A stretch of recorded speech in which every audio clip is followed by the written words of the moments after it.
오늘 새벽에 하나님께서 우리에게 주신 말씀은 이사야 29장 1절에서 14절까지의 말씀입니다. 구약전서 999페이지입니다. 이사야 29장 1절에서 14절까지 말씀, 저와 여러분들이 교독으로 보도록 하겠습니다. 제가 먼저 읽겠습니다. 슬프다 아리엘이여 아리엘이여, 다윗이 진친 성읍이여, 해마다 절기가 돌아오려니와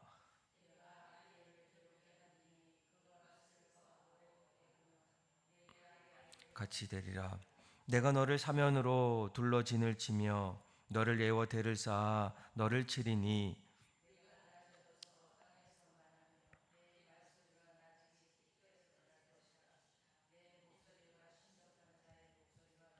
땅에서 나며 내 말소리가 티끌에서 짓거리리라. 그럴지라도 내 대적의 무리는 세미한 티끌 같겠고 강포한 자의 무리는 날려가는 겨 같으리니, 그 일이 순식간에 갑자기 일어날 것이라.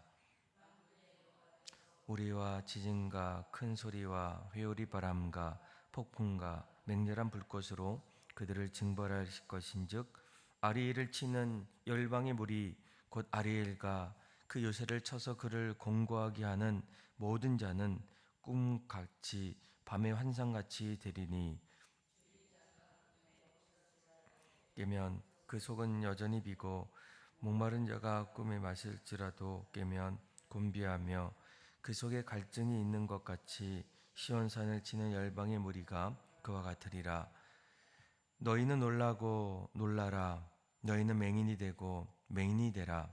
그들의 취함이 포도주로 말미암음이 아니며 그들의 비틀거림이 독주로 말미암음이 아니니라.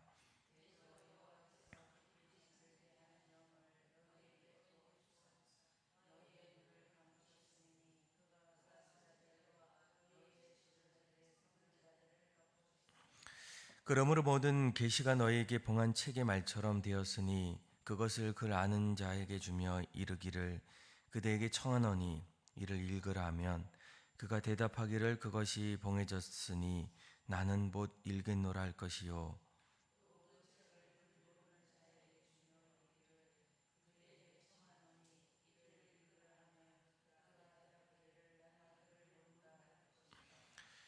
(13절) 그리고 (14절) 같이 읽겠습니다. 주께서 이르시되 이 백성이 입으로는 나를 가까이하며 입술로는 나를 공경하나 그들의 마음은 내게서 멀리 떠났나니, 그들이 나를 경외함은 사람의 계명으로 가르침을 받았을 뿐이라. 그러므로 내가 이 백성 중에 기이한 일 곧 기이하고 가장 기이한 일을 다시 행하리니, 그들 중에서 지혜자의 지혜가 없어지고 명철자의 총명이 가려지리라. 아멘.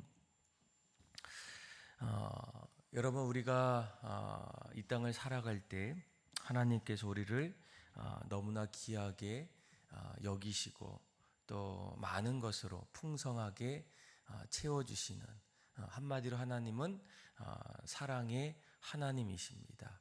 아마 우리의 삶 속에 하나님께서 얼마나 우리의 삶의 자리에 찾아오셔서 또 말씀해 주시고 또 우리의 삶을 인도해 주시고 또 그 안에서 하나님을 만나는 그러한 경험들, 너무나도 하나님 앞에 감사하고 또 하나님의 사랑을 경험하게 됩니다. 아마 이러한 하나님의 사랑을 우리가 한 가지 바라보면 그 중에 하나가 바로 하나님이 주신 선물이 아닐까. 그 선물이 바로 이 성전이라는 거, 교회라는 거예요. 이스라엘 백성들이 애굽에서 이제 노예로 있을 때 하나님께서 모세를 부르시고 또 그를 통해서 이스라엘 백성들을 택하셔서 이제 가나안 땅으로 하나님의 백성으로 그들을 이끌어 가십니다. 그런데 우리가 그 안에서 조금 더 내용을 보다 보면 하나님이 이런 가운데 이스라엘 백성들에게 한 가지 주셨던 것은 바로 성막이었다는 거예요. 성막을 통해서 또 성막을 중심으로 이스라엘 백성들의 삶이 늘 하나님께로 또 하나님을 만나게 되고 또 그 안에서 하나님이 함께 하심을 보게 됩니다. 광야의 시제 속에서 이 성막은 늘 이스라엘 백성들 중심에서 때로는 구름 기둥이 되고 또 불기둥이 되어서 그들을 가나안 땅으로 성막 중심으로 또 이끌어가는 그런 모습들을 우리가 보게 되고, 이제 드디어 이스라엘 백성들이 이제 광야를 넘어서 가나안 땅에 들어갔을 때 하나님께서 그들에게 성전을 이제 허락해 주셔요. 그러니까 성전에서는 무엇보다 하나님을 만나는 곳이고, 또 하나님이 성전 중심으로 함께 하시고, 또 그 안에서 우리가 이제 뭐 그 당시에는 제사라고 얘기할 때 하나님 앞에 우리의 죄를 용서받고 또 다시 시작하는 그런 하나님의 영광을 돌릴 수 있는 바로 그 자리가 바로 하나님의 성전이었어요. 아마 오늘날에는 하나님 우리에게 예수 그리스도, 교회의 머리 대신 그 예수 그리스도를 통해서 교회 중심으로 우리에게 하나님을 만나고 기도하고, 그래서 예수님께서 이 땅에 오셔서 뭐라고 얘기합니까? 내 집은 만민이 기도하는 집이라는 거예요. 하나님 앞에 기도하고 하나님을 만나고 하나님 앞에 영광 돌리는 그런 자리, 바로 성전이었고 교회가 아니겠습니까? 그런데 오늘 우리가 읽었던 이사야 29장 말씀을 보게 되면 하나님께서 무엇보다도 하나님을 예배할 수 있는 그 이스라엘, 그곳을 심판하게 돼요. 1절에 보니까 이렇게 얘기하죠. 슬프다 아리엘이여 아리엘이여, 다윗이 진친 성읍이여, 해마다 절기가 돌아오려니와. 2절에 보니까 내가 아리엘을 괴롭게 하리니 그가 슬퍼하고 애곡하며 내게 아리엘과 같이 되리라. 아멘. 아마 1절과 2절에 보면 이제 아리엘이라는 이 단어가 나와요. 그러니까 히브리어로 보면 하나님의 제단을 뜻하게 됩니다.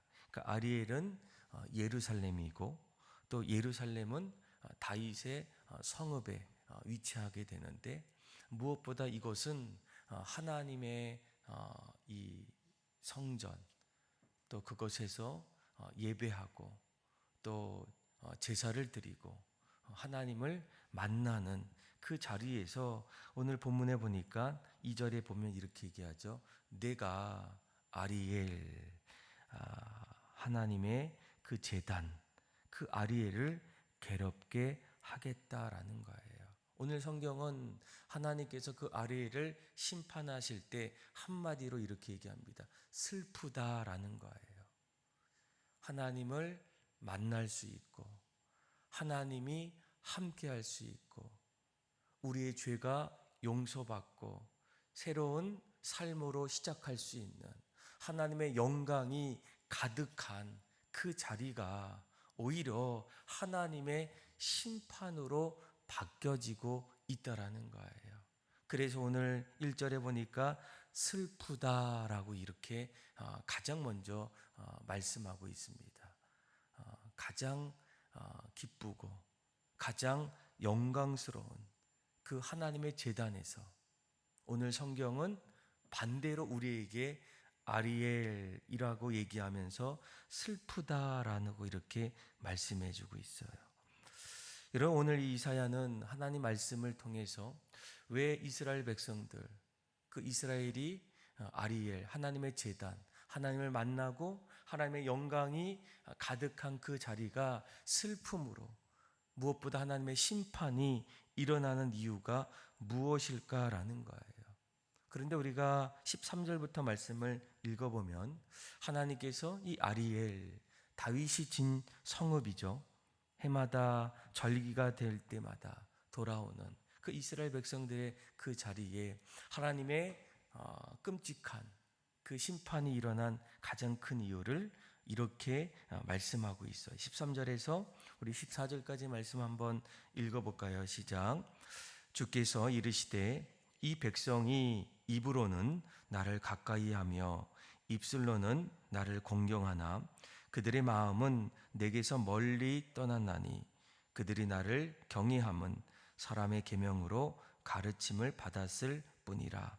그러므로 내가 이 백성 중에 기이한 일, 곧 기이하고 가장 기이한 일을 다시 행하리니 그들 중에서 지혜자의 지혜가 없어지고 명철자의 총명이 가려지리라.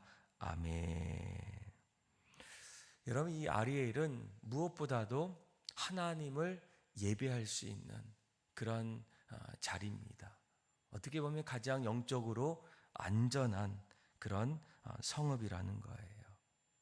그런데 하나님께서 슬프다라고 이렇게 말씀하시면서 그 아리엘, 다윗이 친 성읍이죠. 예루살렘을 말할 때 그 예루살렘이 하나님에 의해서 심판을 받는 가장 큰 이유가 무엇이겠습니까? 방금 읽었던 13절의 말씀에 보게 되면 주께서 이렇게 이르십니다. 이 백성이 입으로는 나를 가까이 하는데, 입술로는 나를 공경하는데 그들의 마음은 나에게서 어떻게 했다고요? 멀리 떠났다라는 거예요. 하나님의 가르침보다 사람의 이야기를 더 많이 듣고 있다라는 거예요. 그러니까 이 이스라엘, 이 아리엘, 그곳은 하나님을 예배하는 성읍이었는데 예배의 모양만 남고 하나님을 향한 그 마음이 점점 사라지고 있다라는 거예요.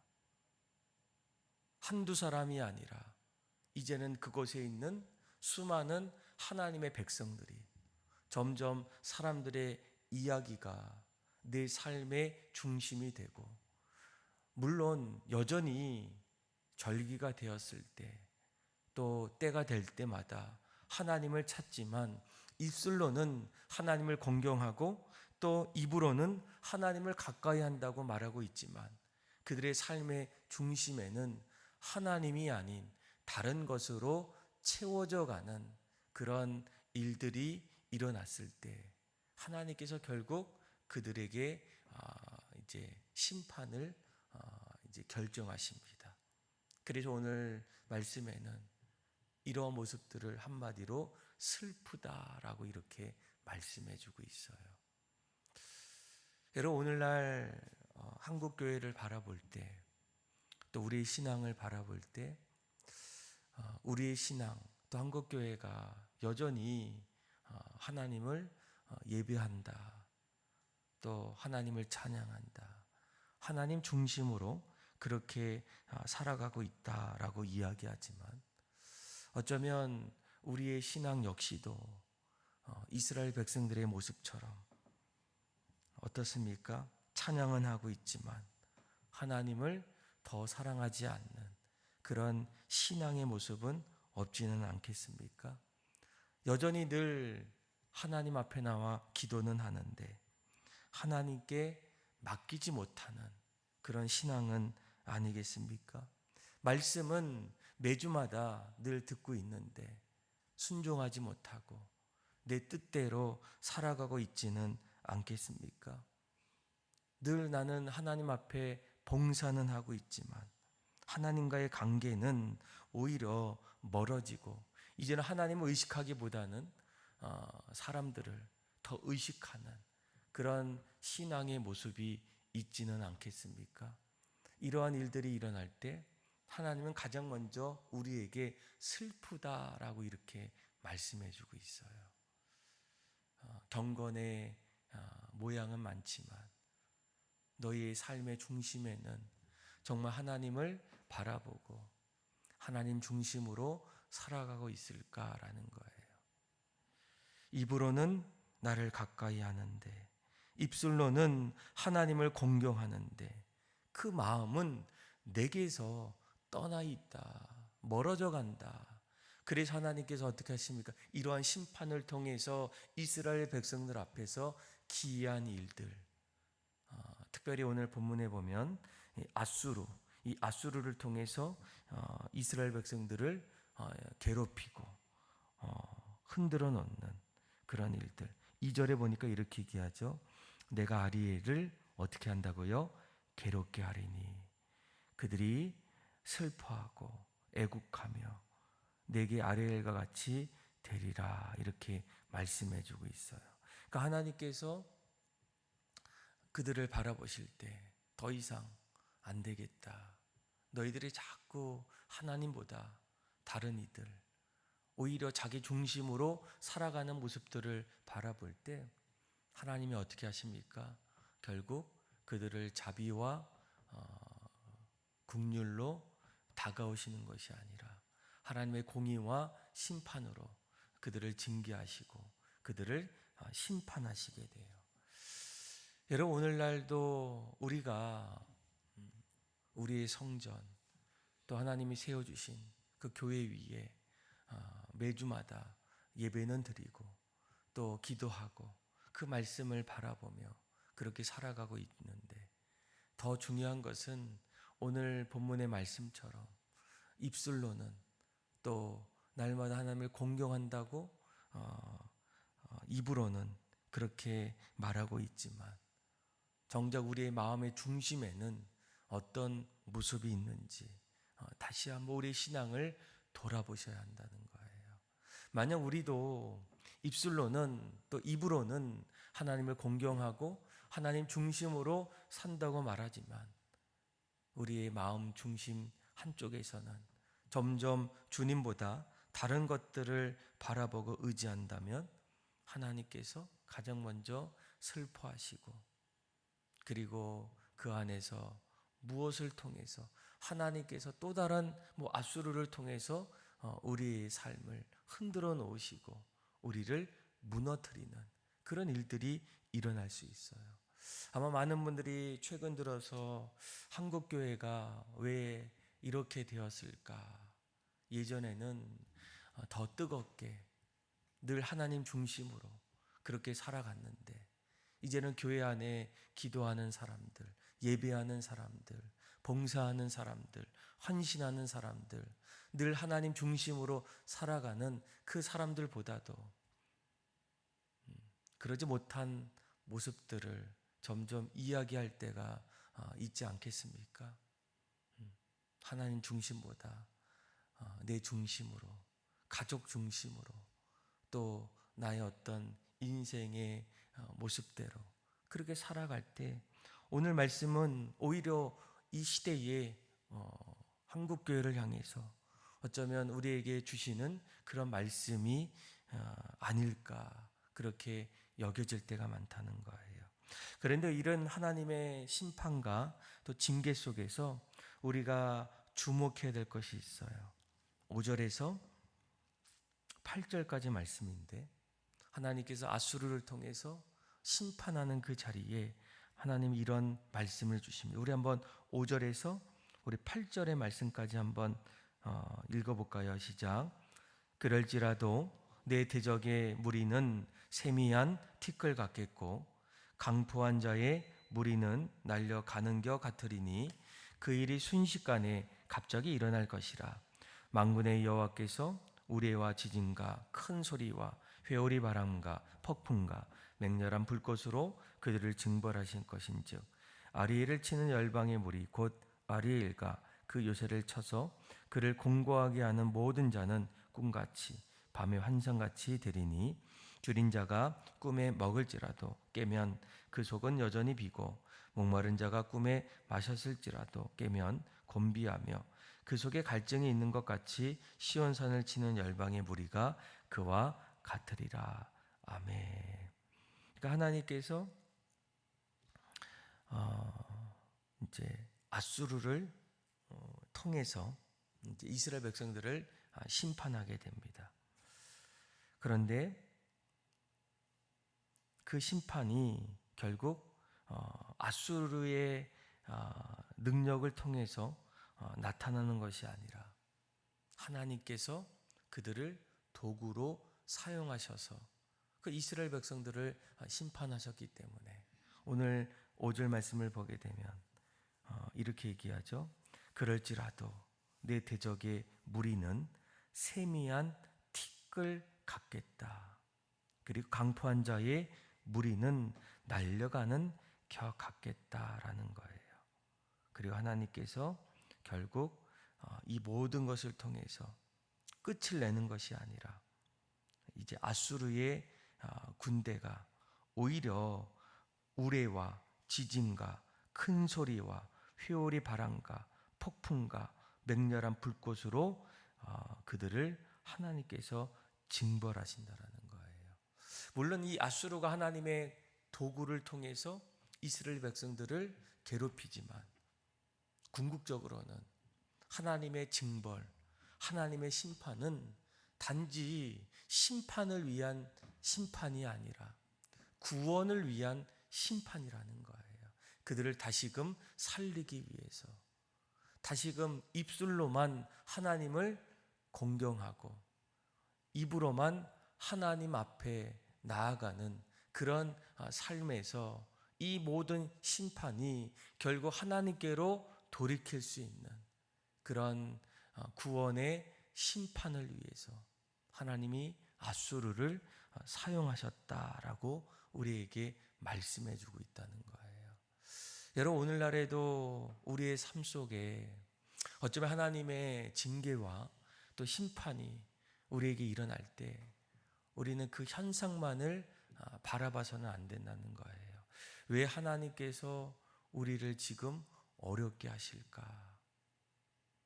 한국교회를 왜 자꾸 가장 안 좋은 코너로 그렇게 몰아가실까?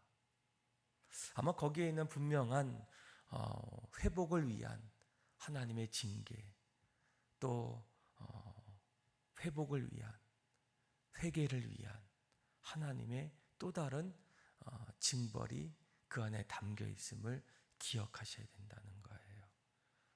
여러분, 한국교회가 어렵다고 얘기할 때 우리가 깨달아야 될 것은 무엇입니까? 다시 하나님께로 돌아가는 거예요. 교회를 떠나고 이제는 교회에 희망이 없어 라기보다는 하나님께서 이렇게까지 하나님께서 한국교회를 그대로 내버려 두실 때, 또 신앙의 어떤 열매가 점점 사라지고 있을 때, 기도의 응답을 받지 못했을 때, 이런 모습 속에서 우리가 해야 될 일은 무엇입니까? 이제는 열심을 넘어서 진심으로 하나님 앞에 돌아가는 거예요. 기도의 자리에는 전심으로 진심으로 기도하고, 하나님께서 나를 위해서 십자가 위에서 자신의 생명을 아낌없이 내어주셨던 그 숭고한 그 예수 그리스도의 헌신이 이제는 우리에게도 일어나기를 또 간절히 소망하고, 날마다 우리가 하나님 중심으로, 예배 중심으로, 또 기도의 삶으로 그렇게 회복할 때 하나님은 다시금 우리의 삶을 일으켜 주시고, 또 그 안에서 날마다 구원에 이르는 귀한 열매를 우리에게 허락해 주신다라는 거예요. 저와 여러분들 오늘 이 말씀을 꼭 기억하셔서 하나님이 지금도 우리에게 어쩌면 슬프다라고 이렇게 말씀하고 있을 수도 있어요. 왜일까요? 입술로는 또 하나님을 예배하고 또 입으로는 하나님을 가까이 하고 있지만 우리의 마음이 점점 하나님과 멀어져 가는 그런 모습이 되고 있다면 여러분들이 이제는 하나님 앞에 간절히 기도하시고, 또 나부터라도 이제 하나님 중심으로 하나님을 예배하고 하나님이 찾아가시는 그 한 사람이 되어서 다시금 그 안에서 하나님의 또 다른 구원의 회복의 은혜가 나로부터, 또 우리 가정으로부터, 교회로부터 그렇게 시작하는, 또 저와 여러분들의 삶이 다 되기를 주님의 이름으로 축원합니다. 기도하겠습니다.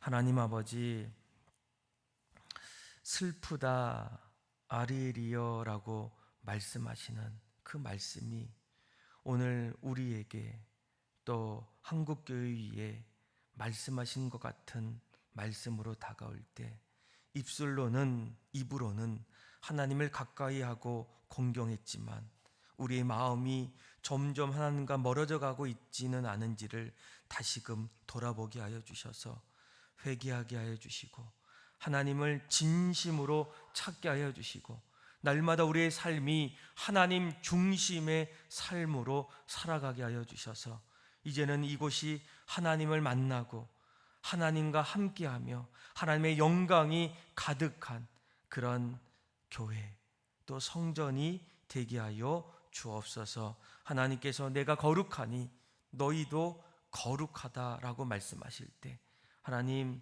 성전을 이루어가는 우리의 삶이 하나님 앞에서 날마다 거룩한 삶으로 이어지게 하여 주옵소서. 그렇게 역사하신 하나님을 찬양하며 사랑이 많으신 예수님의 이름으로 기도합니다. 아멘.